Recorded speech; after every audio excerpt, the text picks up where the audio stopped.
Ramesh Kumar this side from Pep coding. And आज के video के अंदर मैं आपको बताने वाला हूँ diameter of a binary tree. तो इस प्रॉब्लम को ना पहले ही सॉल्व कर चुके हैं, बट आज की वीडियो के अंदर मैं इसके सारे सॉल्यूशन एक साथ डिस्कस करने वाला हूँ। और उससे पहले हम ये भी जानेंगे कि डायमीटर ऑफ बाइनरी ट्री का एग्जैक्ट मतलब क्या होता है, मतलब क्यों इसे डायमीटर ऑफ बाइनरी ट्री कहते हैं, कुछ और क्यों नहीं बोलते। तो डायमीटर से इसका क्या सिग्निफिकेंस है, इसके ऊपर बात करेंगे। ठीक है, तो देखते हैं फिर क्या मतलब है इसका। देखो, सबसे पहले ये जो ट्री आपको दिख रहा है, मुझे इसका डायमीटर निकालना है। तो डायमीटर क्या होता है कि आप ना कोई दो नोड के बीच में डिस्टेंस, मतलब ऐसे कुछ नोड्स हैं, उन नोड को ना आप ऐसे करके स्ट्रेच करो। इसका कुछ मिड पॉइंट आएगा, जैसे इसका मिड पॉइंट ये आया, यहाँ पे इसके अराउंड में एक सर्कल ड्रॉ कर लेता हूँ। अभी जो मैंने सर्कल ड्रॉ करा है, ये पूरा क्या बनेगा, ये इसका सर्कमफेरेंस हो गया, ठीक है, which is equal to 2πr। And इसका एरिया, अगर इसके एरिया की बात करेंगे तो वो हो जाएगा हमारा पायर स्क्वायर। और यहाँ से लेकर यहाँ तक इसका डायमीटर है, और सेंटर पॉइंट से लेकर यहाँ तक इसका रेडियस है। तो ये जो ट्री है ना, मैं इस ट्री को, अब सर्कमफेरेंस का मतलब होता है कि आपको ना अपने ट्री को इस तरीके से स्ट्रेच करना है। मतलब कोई दो नोड पकड़ो, जैसे 0 और एक मैंने 5, तो 0 को मैं लेफ्ट साइड को लेके जाता हूँ, 5 को मैं राइट साइड को लेके जाता हूँ। जब मैं इसको कंप्लीट स्ट्रेच कर दूंगा, एक सिंगल लाइन पे स्ट्रेच कर दूंगा।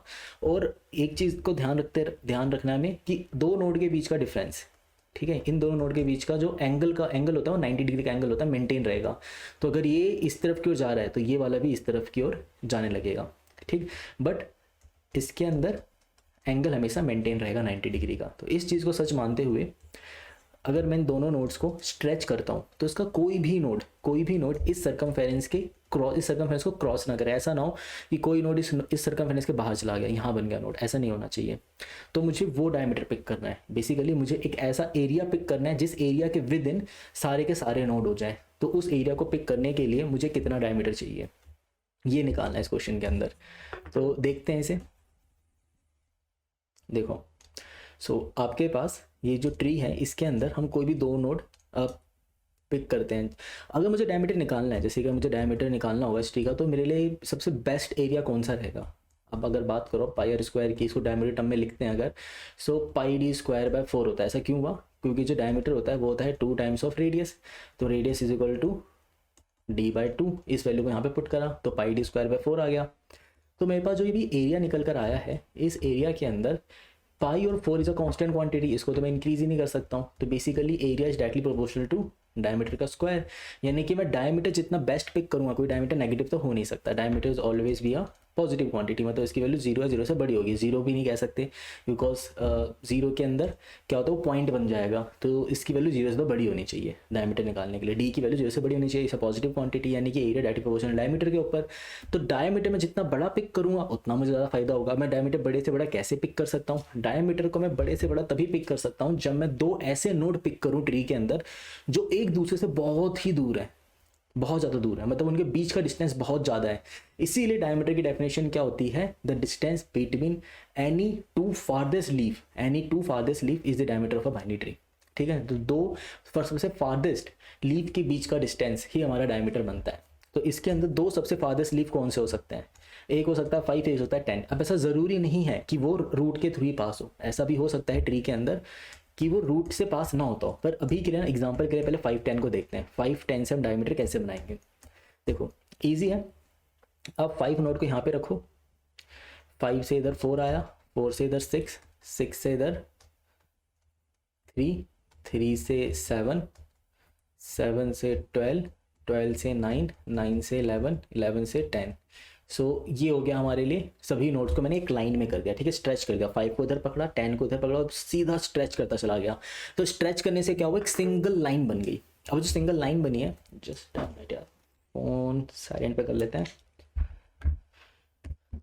तो स्ट्रेच करने के बाद अब आगे देखते हैं। अब देखो इसके जो बाकी नोट्स होंगे, 5, 4, 6 का एक चाइल्ड है 3। अब क्योंकि मैंने ना 5 को लेफ्ट साइड को स्ट्रेच किया था, तो ये अगर ये नोड इस तरफ की ओर जा रहे हैं तो ये सब भी इस तरफ की ओर जाएंगे। यानी कि 3 के इधर आ गया 1। अब 1 के दो चाइल्ड हैं, 0 और 2, ठीक है। एंड फिर हम 9 पे गए थे, 9 का एक चाइल्ड है 8 इस तरफ होगा, क्योंकि ये वाला नोड इस तरफ की हो गया, राइट साइड की ओर जा रहा है। ठीक है, बिल्कुल परफेक्ट। एंड 9 के पास एक चाइल्ड है, 12 भी है इसका पेरेंट। सो 12 तो ये रहा, 12 इसका पेरेंट है, 12 के पास 13, 13 के पास 15, 15 के पास 14। अब इसका सेंटर पॉइंट कौन सा होगा? 1 2 3 4 5 6 7 8। तो 1 2 3 4 मतलब ये इसका सेंटर पॉइंट हो गया। इस सेंटर पॉइंट के अक्रॉस अगर आप एक सर्कल ड्रॉ करते हो तो इस सर्कल का जो एरिया बनेगा, मतलब कि ये जो सर्कल है जो इसका एरिया होगा πd²/4, इस एरिया के बाहर कोई भी नोड नहीं जाने वाला है। तो इस क्वेश्चन बहुत तरीके से मॉडिफाई कर सकते हैं, बहुत सारी कहानी बना सकता हूँ मैं कि मुझे ट्री को ना स्पिन कराना है, बताओ मैं कितना एरिया कवर करूँगा। या फिर बहुत सारे ना ऐसे एनिमल्स हैं, लाइक भेड़ जो होते हैं ना, उनको वो भेड़ ना कुछ ट्री के फॉर्म में ना इधर उधर ऐसे घास खा रही थी, या फिर कुछ ऐसा था कि वैसे ट्री की फॉर्म में इधर उधर खड़ी थी वो। तो मुझे ना कितने एरिया के अंदर फेंच लगाना है जिससे कोई भी भेड़ बाहर ना जा पाए। या फिर ऐसा कुछ क्वेश्चन बन जाए मेरे पास कि बहुत सारे प्लैनेट्स हैं स्पेस के अंदर जो ऐसे ट्री के फॉर्म में इधर उधर ऐसे बिखरे हुए हैं, ठीक है, ट्री के फॉर्म में है, पर मतलब हर किसी का कनेक्शन बाइंडी ट्री की फॉर्म में है। या फिर जेनिक ट्री के अंदर भी सेम ही डेफिनेशन वर्क करती है, बेसिकली कह देते हैं ट्री की फॉर्म के अंदर वो इधर उधर बिखरे हुए हैं, और वो ना एक एक पर्टिकुलर किसी पॉइंट के ऊपर स्पिन करना चाहते हैं। तो मैं किस पॉइंट के ऊपर उस पूरे प्लैनेट को मैं स्पिन कराऊं जिससे कोई भी प्लैनेट एक पर्टिकुलर स्पिन के एरिया के बाहर ना जा पाए, मतलब विद इन एक एरिया रह पाए। वो सबसे कम से कम ऑप्टिमल एरिया कौन सा होगा? जैसे स्पिन कराने के तो बहुत सारे ऑप्शन हो सकते हैं ना, मैं 10 के अराउंड स्पिन करा सकता हूँ। सो 10 के अराउंड स्पिन कराऊंगा तो मैं बहुत ज़्यादा एरिया पिक करने लगूंगा। देखो इधर, अगर आपने 10 के अराउंड स्पिन कराना स्टार्ट किया, इसको पिक करके स्पिन कराओगे तो आप ना ये सेंटर पॉइंट बनेगा और आपका बहुत ज़्यादा एरिया कंज्यूम होने लगेगा। तो मुझे ऑप्टिमल एरिया पिक करना, कम से कम एरिया के अंदर मुझे इस तरीके से पूरे प्लैनेट को स्पिन करवाना है, रिवॉल्व करवाना है कि कम से कम एरिया के अंदर सारे प्लैनेट रिवॉल्व हो जाए। ठीक, ऐसा कुछ क्वेश्चन। तो क्वेश्चन बनाने के तो बहुत सारे तरीके हैं, ये तो मैं सभी में सोच रहा हूँ कैसे क्वेश्चन हो सकते हैं। कोई इसके अंदर बहुत अच्छे से क्वेश्चन भी बना सकता है। तो डायरेक्टली कोई आपसे ना डायमीटर ऑफ अ बाइनरी नहीं पूछेगा, आपसे डिफरेंट वे के अंदर डायमीटर पूछा जाएगा और अलग अलग क्वेश्चन को मॉडिफाई करके पूछा जाएगा। तो इसलिए ये पता होना चाहिए कि डायमीटर एक्चुअल में होता क्या है। तो आई होप अब आपको डायमीटर के बारे में पता लग गया, डायमीटर होता क्या है। अब देखते हैं डायमीटर निकालते कैसे। ठीक है, इंपॉर्टेंट पॉइंट, डायमीटर निकालेंगे कैसे। चलिए इस पर बात कर लेते हैं अब। चलिए ये आया मेरे पास ट्री, अब मुझे इस ट्री का ना डायमीटर निकालना है। तो एक चीज़ सोचते हैं, डायमीटर ना मेरे लेफ्ट सब ट्री में बिलोंग कर सकता है और डायमीटर जो है मेरे राइट सब ट्री में बिलोंग कर सकता है। ऐसा क्यों क्यों बोला मैंने ऐसा? चलो एग्जांपल देखो, अभी डायमीटर कहाँ मिलेगा मुझे?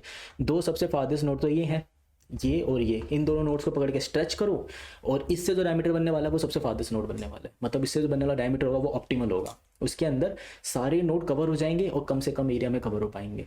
ठीक, तो ये तो मेरा ऑप्टिमल हो गया, यानी कि डायमीटर मेरे को लेफ्ट सब ट्री में भी मिल सकता है, राइट सब ट्री में भी मिल सकता है। ऐसा भी हो सकता है डायमीटर लेफ्ट से स्टार्ट होकर राइट की ओर जाता हो। तो कौन सा डायमीटर पिक करें, क्वेश्चन तो ये उठता है अब।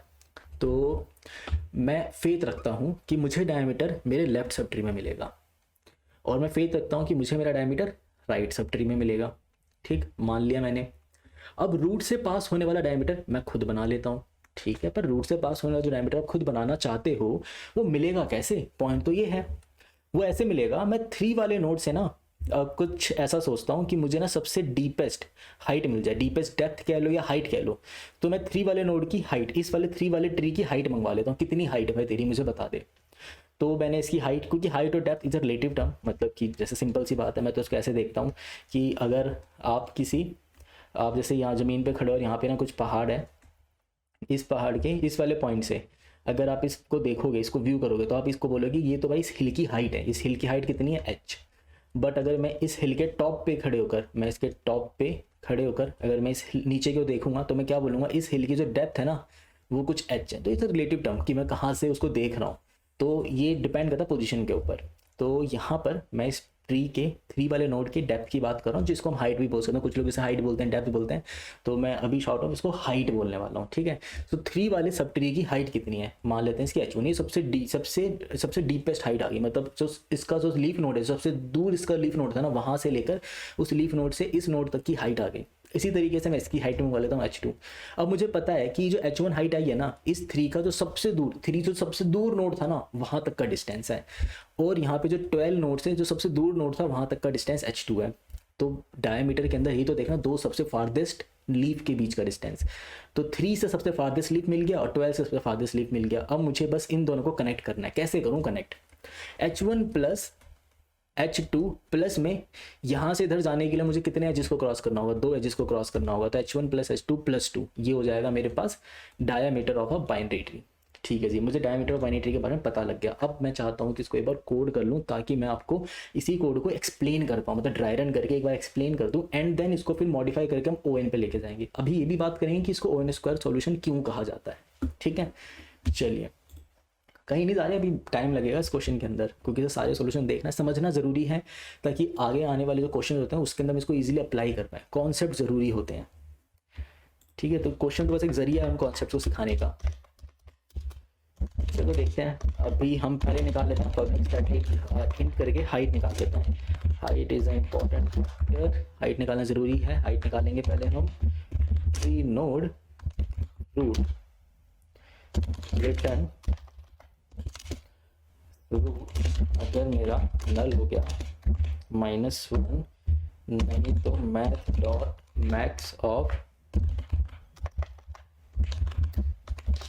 Height of root dot left, और फिर मैं निकाल लेता हूँ height of root dot right, और इसमें +1 कर लेते हैं। तो ये हो गया मेरे लिए हाइट, मेरे पूरे ट्री की हाइट आ गई इससे। ठीक है, मैं जो भी नोड पास करूँगा उस नोड के हिसाब से मुझे हाइट निकाल के दे देगा। एंड छोटी सी गलती है, कॉलम होना चाहिए। अब निकालते हैं diameter. So public static int diameter 0, 1 and मेरे पास यहाँ पर आ गया ट्री नोड रूट। तो मैं रखता हूँ लेफ्ट डायमीटर मिल जाए मुझे। मैंने फेथ रखा कि लेफ्ट डायमीटर मुझे मिल जाएगा। इसके लिए मुझे डायमीटर 0, 1 को लगाना है कॉल, इसको पास करना है रूट डॉट लेफ्ट।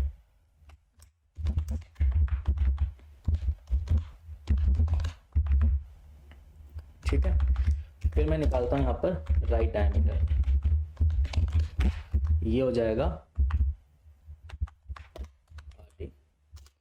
फिर निकालेंगे लेफ्ट हाइट। लेफ्ट हाइट कितनी होगी?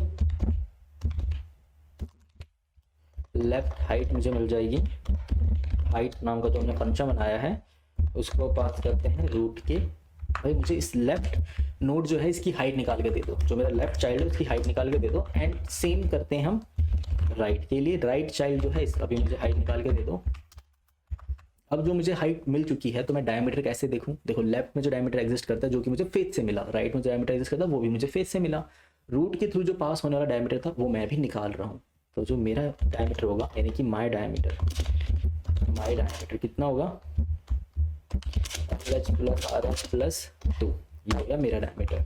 अब यहाँ से हमें कंप्लीट मेरे ट्री के लिए मैक्सिमम, मेरे ट्री के लिए डायमीटर कौन सा अच्छा होगा? भाई जो लेफ्ट में डायमीटर एग्जिस्ट करता है वो अच्छा है, या जो राइट में एग्जिस्ट करता है वो बेटर है, या वो डायमीटर बेटर है जो रूट से पास होकर जा रहा है?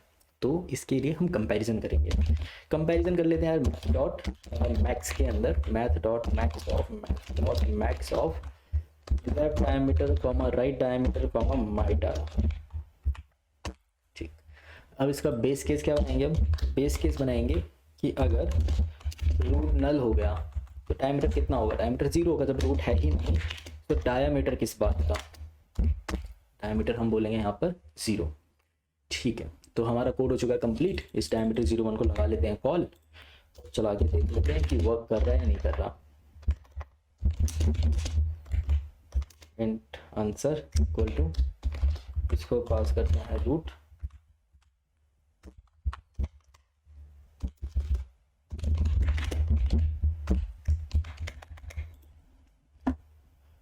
कॉपी करना ज़रूरी होता है, क्या पता यार बंद हो जाए अचानक से, फिर सब कुछ दोबारा लिखना पड़ेगा।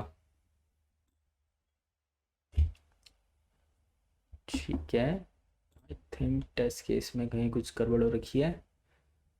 डायमीटर 0, 1 हमने रूट पास कर लिया and math dot max, root के लेफ्ट की हाइट मंगवाई, रूट के राइट की हाइट मंगवाई, दोनों के अंदर मैक्स लिया +1 रूट नल, लेफ्ट का डायमीटर राइट का डायमीटर, लेफ्ट की हाइट राइट की हाइट, LH + RH + 2 और मैं अपना डायमीटर निकाल लेता हूँ, LDRD एंड डायमीटर के अंदर जो भी मैक्स आएगा। परफेक्ट है सब कुछ। आई थिंक नीचे टेस्ट केस में जस्ट अपने सो कंफर्म कर लेते हैं एक बार। एक टेस्ट केस में गलती थी, उसके अंदर एक -1 मिस था, तो उसकी वजह से इंडेक्स ऑटो बाउंड आ रहा था। तो ये कंप्लीट हो चुका है एंड इसको रन करके देख लेते हैं। ठीक है, तो इसके तो टेस्ट केस पास हो रहे हैं। अब इस क्वेश्चन का ना टाइम कॉम्प्लेक्सिटी डिस्कस करने से टाइम कॉम्प्लेक्सिटी n² क्यों होती है ये पता लगाते हैं। चलो देखते हैं। तो अपना जो कोड है एक बार स्क्रीन पे लेके चलते हैं, उससे हमें आइडिया लगेगा कि कितनी टाइम कॉम्प्लेक्सिटी लेगा ये। देखो हाइट वाला फंक्शन ना कितना टाइम लेता है, O1 लेता है, पर ये n² बना कैसे, पहले तो इस पर बात करते हैं। तो उससे पहले मैं इस वाले ट्री के ऊपर एक बार डायमीटर चला के देखना चाहता हूँ कि किस तरीके से डायमीटर लेकर आएगा ये। तो चलाते हैं एंड अब पे करते हैं। देखो हम 7 पर हैं, 7 के लेफ्ट में गया मैं, फिर 3 के लेफ्ट पे गया, 1 के लेफ्ट पे गया, 0 के लेफ्ट पे गया। तो लेफ्ट साइड से कितना डायमीटर रिटर्न हुआ 0, राइट साइड से कितना डायमीटर रिटर्न होगा 0। ठीक है, अब 0 की हाइट मंगवाते हैं। लेफ्ट की हाइट कितनी आएगी -1, राइट की हाइट कितनी आएगी -1। ठीक है, 0 के लेफ्ट का डायमीटर 0, राइट का डायमीटर 0, लेफ्ट की हाइट -1, राइट की हाइट -1। तो मेरा डायमीटर कितना होगा 0, -0 -1 प्लस -1 प्लस 2। तो 0 का डायमीटर हो गया 0, इसका डायमीटर आ रहा है 0, इसने यहाँ से रिटर्न करा 0। यानी लीफ जो अपना डायमीटर रिटर्न करता है 0 करता है। अब 1 कॉल लगाएगा 2 को, तो यहाँ से भी डायमीटर आएगा 0, तो 1 से रिटर्न हुआ डायमीटर 0। अब 1 वाला पर्सन लेफ्ट वाले की हाइट मंगवाएगा, तो लेफ्ट की हाइट कितनी आएगी 0 की हाइट आएगी यहाँ पर 0, और राइट वाले की हाइट आएगी 0। तो देखो 0, 0, 0 प्लस 0 प्लस 2, तो टोटल डायमीटर कितना हो गया इसका 2। तो क्या डायमीटर सही आ रहा है, देखें नंबर ऑफ एजेस के टर्म्स में डायमीटर इसका सही आया है। तो 2 की अगर बात करोगे तो बिल्कुल सही आया डायमीटर, 2 ही एजेस हैं तो इसके अंदर 2 डायमीटर होगा। अब 3 अपनी कॉल लगाएगा राइट साइड की ओर, 3 के राइट की ओर कॉल गई 6 के पास, 6 के लेफ्ट, फिर आप 4 के लेफ्ट पे कॉल लगाओगे, 4 के लेफ्ट से क्या मिलेगा 0, डायमीटर इसका 0 है, तो राइट की कॉल लगाएंगे। क्योंकि वो लीफ है तो लीफ तो मुझे अपना डायमीटर 0 रिटर्न करेगा। अब 4 लेफ्ट से हाइट मंगवाएगा -1, राइट से हाइट मंगवाएगा 1 0, तो इसका टोटल डायमीटर कितना हो गया 0, 0 -1 प्लस 0 प्लस 2। तो टोटल डायमीटर कितना हो रहा है इसका 1, बिल्कुल सही। एक ही नोड है इसके अंदर, तो एक एज की वजह से इसका डायमीटर आना चाहिए 1, बिल्कुल सही। 4 का डायमीटर आ रहा है 1। अब 6 पे गए आप, अब देखो 6 पे जैसे ही पहुंचोगे लेफ्ट वाले का, लेफ्ट से तो डायमीटर आ गया, राइट से मंगवाते हैं। राइट से डायमीटर आएगा 0, लेफ्ट की हाइट आएगी 1, राइट की हाइट आएगी -1। सो 1, 0 मैक्स निकालने के लिए 1, 0 -1 1 प्लस -1 प्लस 2। तो टोटल डायमीटर कितना हो रहा है 2। तो अगर आप यहाँ से लेकर यहाँ तक का डायमीटर देखोगे, इन दो नोड्स के बीच का डिस्टेंस देखोगे तो आपको 2 ही मिलने वाला है। तो डायमीटर बिल्कुल इसका सही आ रहा है 2। ठीक है, 3 पे आए, 3 के लेफ्ट से 2, राइट से 2। लेफ्ट वाले की हाइट कितनी है 1 की जो हाइट है वो है 1, राइट वाले की जो हाइट है वो है 2। तो टोटल डायमीटर कितना हो गया 2, 2, 1 प्लस में 2 प्लस में 2। तो टोटल डायमीटर हो रहा है इसका 2 + 2 4 + 1 5। तो इसका डायमीटर हो गया 5। अब ये जो 5 डायमीटर आया कितना आया, कितनी वैल्यू है, कहाँ से लेकर कहाँ तक की, ये देखो जरा 1 2 3 4 5। तो टोटल डायमीटर इसका 5 हो रहा है, जो कि बिल्कुल सही है। ठीक, अब हम कॉल लगाते हैं 7 के राइट साइड की ओर। तो 7 के राइट पे कॉल लगाओगे, आप 12 पे पहुंचे, 12 के लेफ्ट पे कॉल लगाया 9, 9 के लेफ्ट पे कॉल लगाया, क्योंकि वो लीफ है, लीफ से क्या रिटर्न होने वाला है 0। राइट की कॉल लगाता हूँ, हम पहुंचे 11 के पास, 11 के लेफ्ट पे कॉल लगाओगे क्योंकि वो लीफ है तो 0, राइट पे कॉल लगाओगे तो भी 0, लेफ्ट की हाइट मंगवाओगे तो 0, राइट की हाइट मंगवाओगे तो -1। तो यहाँ से डायमीटर कितना रिटर्न हो जाएगा 11 से डायमीटर रिटर्न हो जाएगा 1। ठीक, अब हम 9 के पास पहुंचे, 9 के लेफ्ट से आंसर आया 0, राइट से आंसर आया 1। लेफ्ट वाले की हाइट है 0, राइट वाले की हाइट है 1। तो टोटल डायमीटर कितना हो गया 0, 1, 0 प्लस 1 प्लस 2। तो टोटल डायमीटर हो रहा है इसका 3, ये इसका डायमीटर है। सो अब इसका डायमीटर आ चुका है 3। यहाँ से डायमीटर रिटर्न हुआ 12 के पास 3, तो ये डायमीटर रिटर्न हो चुका है। तो अभी तक मेरे पास जो सबसे मैक्सिमम डायमीटर आया वो है ये वाला, और इधर से डायमीटर आ रहा है मैक्सिमम ये वाला। अब 12 अपने लेफ्ट की कॉल लगा चुका है, राइट की कॉल लगाएगा, तो राइट से कितना आंसर आएगा 13। 13 का लेफ्ट -1, फिर हम राइट की कॉल लगाएंगे 15, 15 के लेफ्ट की कॉल लगाओगे वो हो जाएगा 14, 14 क्योंकि लीफ है तो डायरेक्टली रिटर्न कर देते हैं यहाँ से, लीफ से तो हम 0, राइट पे कॉल लगाओगे -1 और लेफ्ट वाले की हाइट है 0, राइट वाले की हाइट है -1, लेफ्ट का डायमीटर 0 था तो 0, 0, 0 प्लस -1 प्लस 2, तो टोटल डायमीटर कितना हो गया 1। अब जो डायमीटर आया है लेफ्ट वाले का हाइट मंगवाते हैं, 13 के लेफ्ट की हाइट -1, राइट वाले की हाइट आ जाएगी 1, सो टोटल डायमीटर कितना हो गया -1, 1 -1 प्लस 1 प्लस 2, टोटल डायमीटर हो गया इसका 2, डायमीटर हो जाता है 2। ठीक है, तो सही आ रहा है इसका आंसर, बिल्कुल परफेक्ट है। अब जरा 12 का डायमीटर निकालते हैं। 12 के लेफ्ट का डायमीटर है 3, राइट का डायमीटर है 2, लेफ्ट की हाइट कितनी है, लेफ्ट की हाइट है यहाँ पर 2, राइट की हाइट है यहाँ पर 2, सो 2 + 2 + 1 तो कितना हो गया 5। ठीक है, तो क्या डायमीटर सही आया है देखते हैं। यहाँ से लेकर यहाँ तक का डायमीटर है 5, गिने 1 2 3 4 5 6, आई थिंक कुछ गड़बड़ हुई है, देखते हैं दोबारा।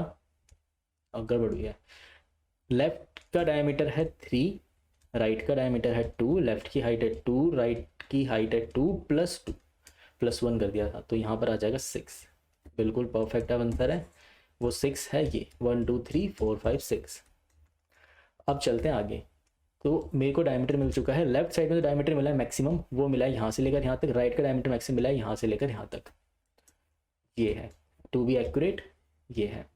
अब निकालते हैं पूरे ट्री का डायमीटर, पूरे ट्री का डायमीटर कितना होगा, लेफ्ट का डायमीटर है 5, राइट का डायमीटर है 6, लेफ्ट की हाइट है 3, राइट की हाइट है 3 + 2 तो कितना हो गया 8, तो मेरा नेट डायमीटर हो जाता है 8 जो कि है यहाँ से लेकर यहाँ तक।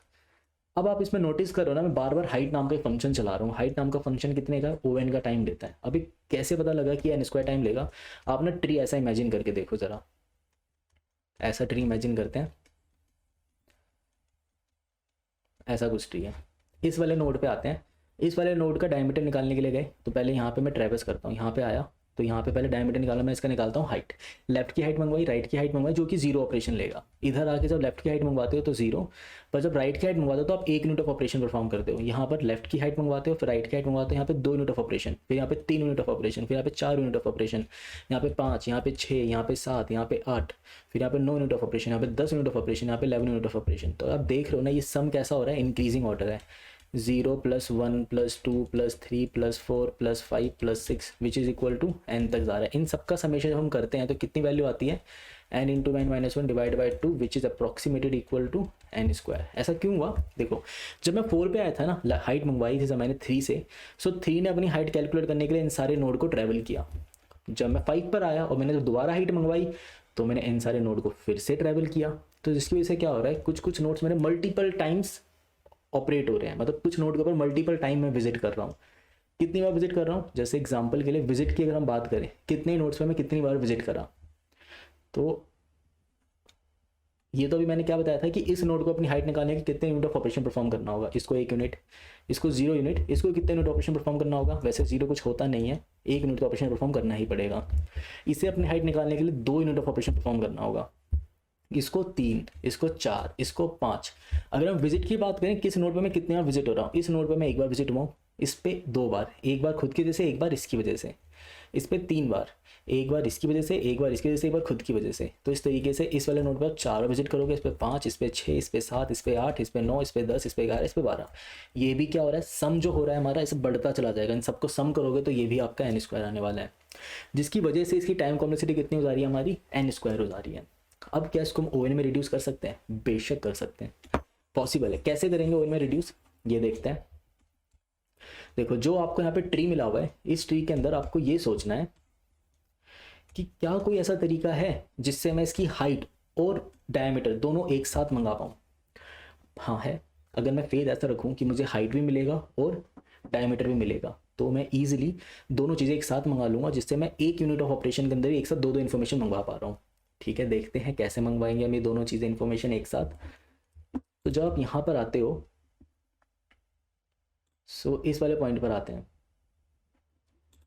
हम रिटर्न टाइप क्या रखते हैं यहाँ पर, रिटर्न टाइप हम ऐसा कुछ रखते हैं, तो रिटर्न टाइप हो जाएगा मेरे पास पब्लिक स्टैटिक इंट का एक एरे रिटर्न करा रहा हूँ मैं, डायमीटर 0 2, एंड इसके अंदर हम पास कर लेते हैं ट्री नोड। अब देखो ये जो इंट का एरे है ना, क्या रिटर्न करवाया मैंने, 2 साइज का रिटर्न करवाया, जिसके अंदर मैं इस तरीके से वैल्यू रख रहा हूँ। पहले पे रख रहा हूँ मैं डायमीटर, दूसरे पे रख रहा हूँ मैं हाइट, दूसरे पे रख रहा हूँ हाइट। तो एक साथ 2 चीज़ें मंगवा रहा हूँ, डायमीटर हाइट। वैसे तो हमें क्लास बनाना चाहिए, C++ होता मैं पेयर बनाता, बट जावा है तो पेयर बना नहीं सकता हूँ, क्लास में मेरा टाइम लग जाएगा, तो बेटर क्या 2 साइज का एरे रिटर्न करवा लो।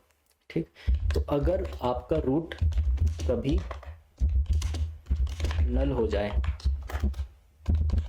सो return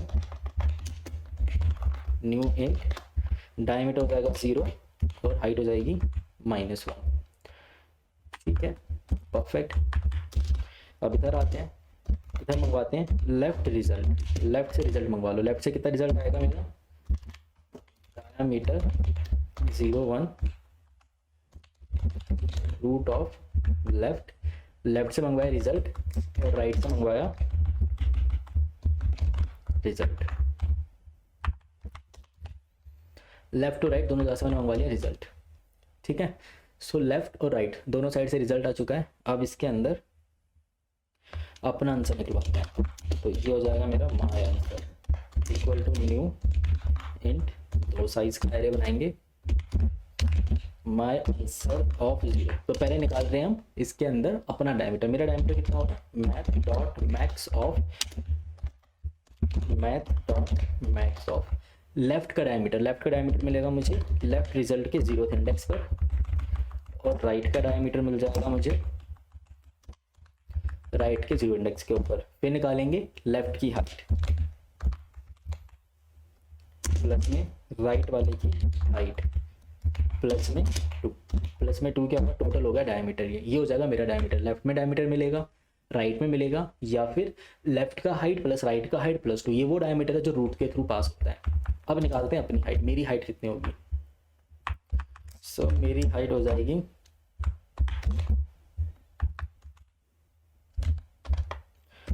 left result of 1 comma right result of 1 plus 1, ये हो गया मेरा नेट हाइट। अब यहाँ से रिटर्न करता हूँ मैं माय आंसर, रिटर्न कर देंगे माय आंसर। जब हम यहाँ पे फाइनल रिटर्न करने के लिए जाएंगे ना, फाइनल रिटर्न करने जब भी हम जाएंगे तो वहाँ पर आप आंसर का एरे मंगवाओगे और आंसर का फर्स्ट इंडेक्स यहाँ से रिटर्न करोगे, ये हो जाएगा आपके लिए डायमीटर। इसको चला के देख लेते हैं एक बार कि रन हो रहा है नहीं हो रहा, एंड देन इस पर हम बात करेंगे कि ये आंसर कैसे लेकर आता है। बेशक नहीं चलेगा क्योंकि डायमीटर 0 1 कॉल कर रखा है, कॉल हमें 0 2 करना चाहिए था।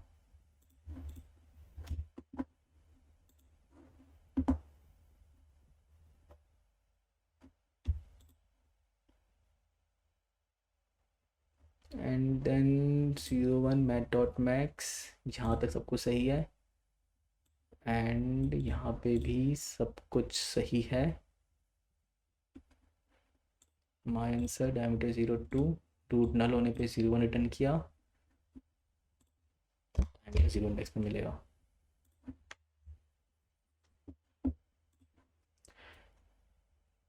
ठीक है, ये पास हो गया कोड हमारा।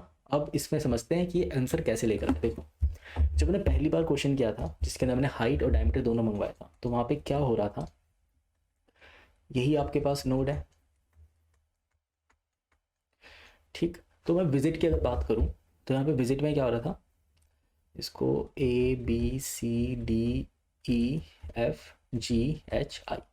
ऐसा कुछ ट्री मानते हैं। जरा देखते हैं कि फर्स्ट आइट्रेशन में जो मैंने सबसे पहला तरीका किया था जिसमें डायमीटर हाइट दोनों साथ मंगा रहे थे, तो क्या हो रहा था, और जब मैं डायमीटर हाइट दोनों एक पेयर के अंदर या फिर एक इंटीजर के 2 साइज के एरे में रिटर्न करवाऊंगा तब क्या होगा।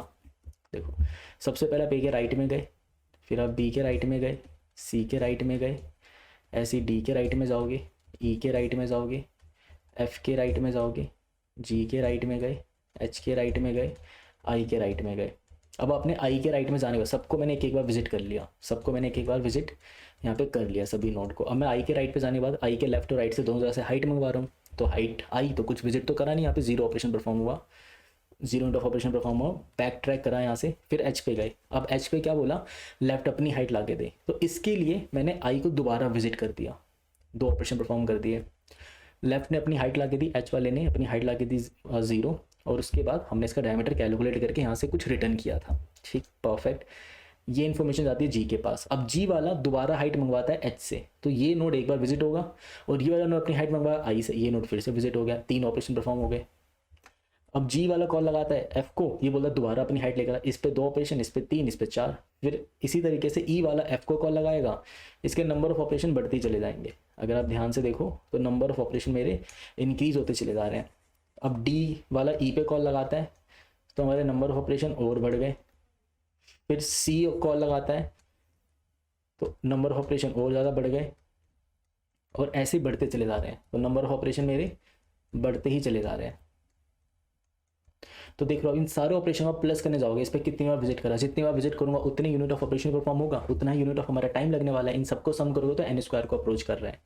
जबकि जब मैं हाइट और डायमीटर दोनों साथ मंगाता हूँ तब क्या होता है, देखो आई वाले ने अपना हाइट और डायमीटर पहले रिटर्न कर दिया, इसके पास कुछ इन्फॉर्मेशन गई, उस इन्फॉर्मेशन के बेसिस पर इसने अपना डायमीटर कैलकुलेट किया, और ये इन्फॉर्मेशन इसने पहुंचाई जी के पास।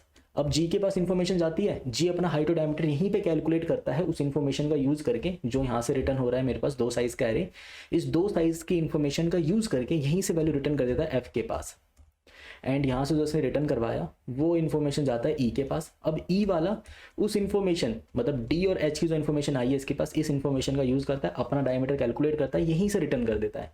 तो ये अपनी कैलकुलेशन के लिए बार बार नीचे नहीं जा रहा। तो हर एक पर्सन यहाँ पे कितनी बार विजिट हुआ, हर एक पर्सन यहाँ पे सिर्फ एक बार ही विजिट हुआ है। तो अगर मैं हर एक पर्सन को एक बार विजिट करता हूँ और वन विजिट में मैं 1 यूनिट ऑफ टाइम खर्च कर देता हूँ, तो टोटल एन लोगों को विजिट करने में मैंने कितने यूनिट ऑफ टाइम खर्च किया होगा, एन यूनिट ऑफ टाइम मैंने खर्च कर दिया होगा। तो टोटल टाइम कितना लगा इसके अंदर, ओवन का टाइम लगा। तो जो ये वाला कोड अभी हमने लिखा है डायमीटर 02, इसके अंदर टाइम लग रहा है ओवन का, और जो ऊपर वाला हमने कोड लिखा है उसके अंदर टाइम लग रहा है हमारा एन स्क्वायर का। ये दोनों के अंदर था फर्क। अब बात करते हैं, देखो दोनों के अंदर डिफरेंस आपको समझ में आ गया, किसमें कितना टाइम लग रहा है, एक में लग रहा है ओवन टाइम, एक में लग रहा है एन स्क्वायर का टाइम। तो ऑफकोर्स ओवन वाला बेटर है, बट जो अभी हमने कोड करा है ना, इसको एक और नज़रिए से देखा जा सकता है। जो मेरा डायमीटर है ना, diameter is a fix quantity जिसको मैं हर बार अपडेट ही कर रहा हूँ। अगर आप यहाँ पे ध्यान से देखो, मैं डायमीटर और हाइट अगर दोनों की साथ साथ रिटर्न करवाने लग जाऊँ तो क्या होगा, जीरो ने अपना डायमीटर और हाइट रिटर्न कर दिया, यहाँ से कितनी वैल्यू रिटर्न करी, इसमें वाला डायमीटर है मेरा जीरो और हाइट है मेरा जीरो, राइट वाले ने भी जीरो जीरो रिटर्न करा। तो वन ने अपना डायमीटर कैलकुलेट किया, भाई लेफ्ट से आया जीरो, राइट से आया जीरो, लेफ्ट की हाइट है जीरो प्लस टू, तो इसने बोला लेफ्ट की डायमीटर है 2 और उसकी हाइट है 1, इसने रिटर्न कर दी इन्फॉर्मेशन। ये इन्फॉर्मेशन रिटर्न करी और ये इन्फॉर्मेशन 3 के पास जाता है, फिर ये 3 के राइट से भी कुछ इन्फॉर्मेशन मंगवाएगा, उसके बेसिस पर डायमीटर कैलकुलेट कर लेगा। अगर मैं इस क्वेश्चन को किसी ऐसे वेरिएबल से सॉल्व करूं जिसको मैं स्टैटिक बना देता हूं, ऐसा स्टैटिक बनाने का क्या मतलब आया, क्यों स्टैटिक बना रहे हैं, देखो स्टैटिक ना इसलिए बना रहे हैं क्योंकि जो मेरे डायमीटर वाली क्वांटिटी है ना, कभी डायमीटर यहाँ मैक्सिमम होता है, कभी डायमीटर ये मैक्सिमम हो जाता है, कभी ये मैक्सिमम होता है, कभी ये मैक्सिमम हो जाता है और कभी ये मैक्सिमम हो जाता है। यानी कि diameter is a fix quantity जो हर बार अपडेट ही हो रही है, और हाइट जो है ना वो वेरिएबल है, हाइट की वजह से डायमीटर निकाला जा रहा है। यानी कि यहाँ पे इंपॉर्टेंट फैक्टर कौन सा है, हाइट। अब मैं अपने फेथ को थोड़ा सा ट्विक करता हूँ, मैं अपने फेथ को अब इस तरीके से बोलता हूँ, ध्यान से सुनना बात को।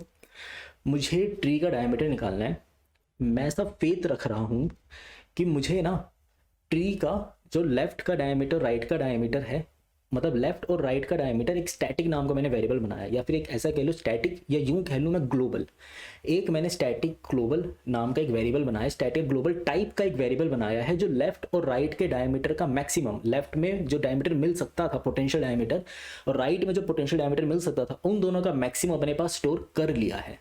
ठीक, तो जरा कोड के साथ साथ भी बोलता चला जाता हूँ ताकि आपके लिए समझना आसान हो जाए। फिर इस वाले वेरिएशन को तो हम एक बार कोड करके देखेंगे।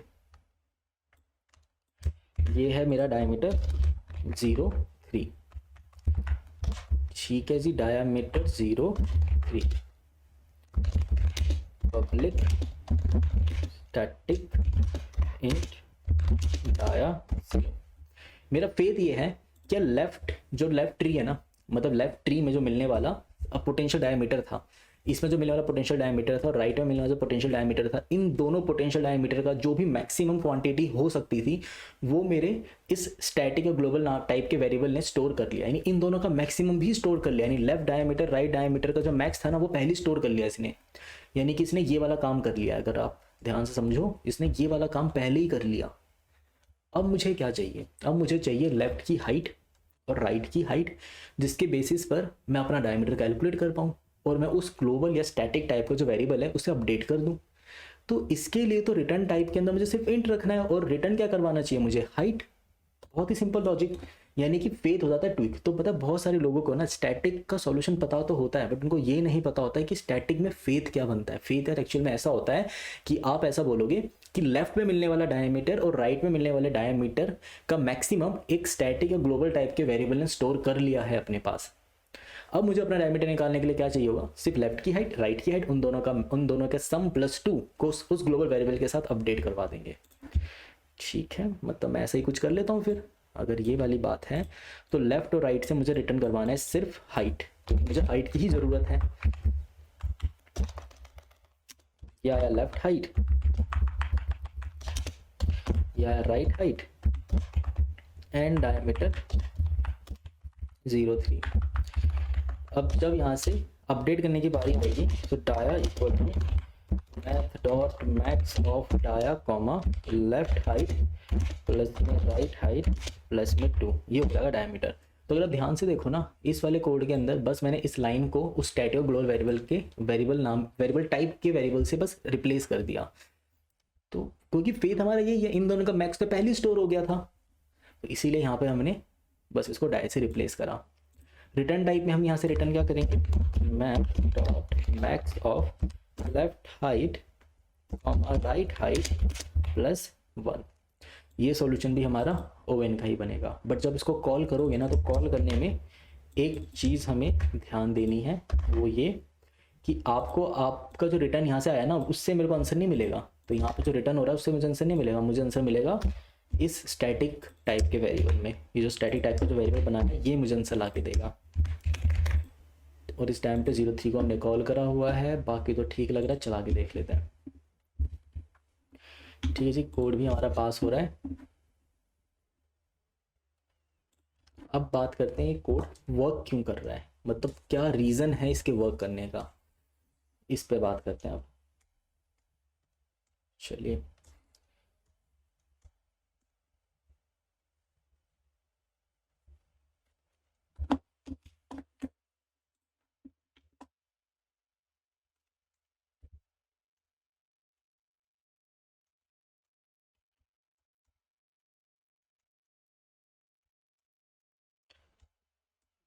और ये हमने बनाया अपना स्टैक। स्टैक में लगाते हैं कॉल।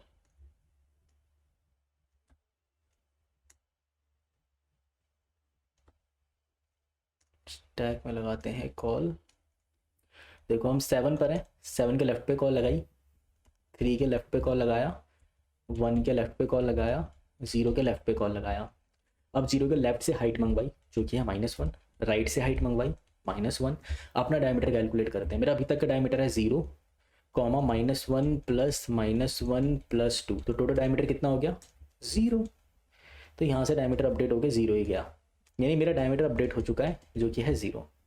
अब 1 के राइट से मंगवाएंगे, तो राइट से जो हाइट आएगी, लेफ्ट से हाइट आई है मेरी 0, राइट से हाइट आएगी 0, ऑफकोर्स क्योंकि 2 है तो लीफ है, 0 हाइट रिटर्न करेगा। अब अपना डायमीटर कैलकुलेट करते हैं, 0, 0 प्लस 0 प्लस 2, टोटल डायमीटर कितना हो गया 2। तो मेरा डायमीटर यहाँ से लेकर यहाँ तक का डायमीटर इसने अपडेट कर लिया अपने पास। ठीक है, तो डायमीटर अपडेट हो गया, हाइट रिटर्न कर दो। हाइट कितनी बनेगी 1। 3 के राइट में कॉल लगाएंगे, 6 के लेफ्ट में कॉल लगाएंगे, 4 के लेफ्ट में कॉल लगाओगे तो आपको हाइट मिलेगा -1, राइट में कॉल लगाओगे तो हाइट मिलेगा 0। ठीक है, 4 से डायमीटर कैलकुलेट करते हैं। अब तक का मैक्सिमम डायमीटर है 2 और -1 प्लस 0 प्लस 2, अपडेट तो नहीं हुआ, कोई बात नहीं, हाइट रिटर्न कर देते हैं। 4 से हाइट होगी 4 की 1, राइट में कॉल लगाएंगे -1, 6 के राइट में मिला -1। तो अब तक का मैक्सिमम डायमीटर है 2, 1 plus -1 plus 2, so total diameter अभी भी 2 ही रहेगा मैक्सिमम। और 6 से हाइट रिटर्न कर देते हैं 1 कॉमा -1 का मैक्स +1 जो कि है 2। तो हम 3 के पास गए। 3 का डायमीटर कितना होगा? 3 क्या, अब तक का मैक्स डायमीटर है 2, 3 के लेफ्ट की हाइट है 1, राइट की हाइट है 2 + 2, तो टोटल डायमीटर कितना हो गया? 5। तो पहले डायमीटर ये मैक्सिमम था, अचानक से ये मैक्सिमम बन गया। ठीक है, इसने मैक्स स्टोर कर लिया। 3 से हाइट रिटर्न कर देते हैं, 1 और 2 का मैक्स 2 + 1 3। 7 के राइट की कॉल लगाते हैं, डेट इज 12। 12 के लेफ्ट की कॉल है 9, 9 के लेफ्ट की कॉल है यहाँ पे 8, पर 8 एक लीफ है तो लीफ से हाइट रिटर्न हो जाएगी 0। राइट की कॉल लगाते हैं, वो है 11। 11 का लेफ्ट से कॉल लगाते हैं, वो आएगा 11 का लेफ्ट 10, क्योंकि वो एक लीफ है तो हाइट रिटर्न कर देगा 0। राइट से कॉल लगाओगे तो -1। अब तक का मैक्स डायमीटर है 5, लेफ्ट की हाइट आई 0, राइट की हाइट आ रही है -1 + 2। तो मेरा मैक्स डायमीटर अपडेट नहीं हुआ, कोई इशू नहीं है। हाइट कितनी रिटर्न होगी यहाँ से? 1। अब 9 के पास दोनों तरह से कॉल आ चुके हैं, लेफ्ट से भी राइट से भी। तो लेफ्ट की मैक्सिमम हाइट कितनी है? 0, राइट की हाइट है 1 + 2। क्या है मेरे मैक्स डायमीटर को अपडेट कर पाएगा? नहीं। ठीक है, हाइट रिटर्न कर देते हैं, हाइट रिटर्न हो जाएगी यहाँ से 2। अब 12 के पास आया जवाब, 12 अपने राइट की कॉल लगाएगा, डेट इज 13। 13 के लेफ्ट की कॉल -1, तो राइट की कॉल गई 15। 15 लेफ्ट से जवाब मंगवाएगा 0, राइट से जवाब मंगवाएगा -1। तो 5, 0 + -1 + 2, तो मैक्स डायमीटर अपडेट नहीं हुआ। हाइट रिटर्न होगी यहाँ पे 1। 13 पे भी मैक्स डायमीटर अपडेट नहीं होगा, बट हाइट रिटर्न हो जाएगी यहाँ से 2। 12 पर आते हैं, 12 की देखते हैं कितनी डायमीटर बनती है। अब तक का मैक्स डायमीटर है 5, और लेफ्ट की हाइट है 2, राइट की हाइट है 2 + 2, कितना हो गया? यहाँ से लेकर यहाँ तक का डायमीटर मैक्सिमम बन गया 6। सो ये डायमीटर हो गया अपडेट। तो देख लो इसने क्या करा, पूरी ट्री में जहाँ पे भी मैक्स डायमीटर मिल रहा था ना उसको ट्रैक करके रख रहा था बस ये, और हाइट रिटर्न कर दी 3। ठीक है, लेफ्ट की हाइट आई 3, राइट की हाइट आई है 3 + 2, तो टोटल कितना हो गया? 3 + 3 6, 6 + 2 8, तो टोटल डायमीटर हो जाता है मेरे पास 8, अपडेट होकर 8 हो गया। तो पूरी ट्री में जो सबसे मैक्सिमम डायमीटर है वो है 8, वो मैंने यहाँ पर अपडेट कर लिया। तो फाइनली मुझे मेरा आंसर मिल गया।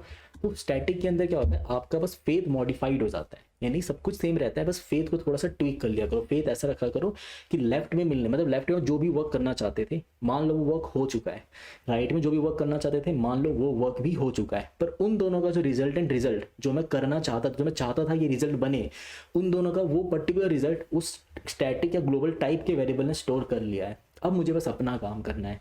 तो डायमीटर के अंदर क्या करा, लेफ्ट का डायमीटर मुझे मिल गया, राइट का डायमीटर मुझे मिल गया, इन दोनों का मैक्सिमम उस स्टैटिक या ग्लोबल वेरिएबल ने स्टोर कर लिया। अब मुझे बस अपना जो रूट से पास होता हुआ डायमीटर है उसको उन डायमीटर के साथ कंपेयर कराना होगा। यानी कि लेफ्ट का डायमीटर तो मुझे मिल गया, राइट का डायमीटर भी मुझे मिल गया, मुझे बस अपना डायमीटर इसके साथ कंपेयर करवाना पड़ेगा। एक बार कंपैरिजन ठीक करवा दिया, आंसर मुझे मिल जाएगा। सो ये था टोटल सॉल्यूशन डायमीटर का। सो आई होप आपको वीडियो समझ में आया होगा। अगर आपको वीडियो अच्छा लगा हो तो इस वीडियो को एक तो लाइक कर देना, दूसरा अगर चैनल पे पहली बार आए हो तो चैनल को सब्सक्राइब किए बिना मत जाना। जितना हो सके इस वीडियो को शेयर करो, लोगों को बताओ पेप कोडिंग के बारे में, ताकि उन्हें भी पता लगे इस चैनल के बारे में। और यार लाइक कर दिया करो वीडियोज़ को, ठीक है। और कुछ समझ नहीं आता है या कुछ दिक्कत है तो कमेंट के अंदर बता दिया करो, ठीक है, क्योंकि आपके सारे कमेंट पढ़े जाते हैं। जैसा आपने क्विक शॉट मांगा था इंग्लिश में, क्विक शॉट भी आ गया, तो कमेंट्स आपके पढ़े जाते हैं। हाँ बस डिले होगा, डिले हो जाता है, क्योंकि जो कंटिन्यूटी मेंटेन करके रख रहे हैं उसी कंटिन्यूटी में चल रहे हैं, कि अभी ट्री कर रहे हैं, फिर ट्री के कुछ टाइम बाद दोबारा इंग्लिश पे जाएंगे, जो क्वेश्चन छूट रखे हैं इंग्लिश में वो भी हम कंप्लीट करेंगे। तो कमेंट करके बताया करो हमें, और वीडियो अच्छी लग रही हो तो लाइक तो कर दिया करो, 2 सेकंड का काम होता है, लाइक ठोक दिया करो यार, ठीक है। मिलते हैं फिर नेक्स्ट वीडियो में।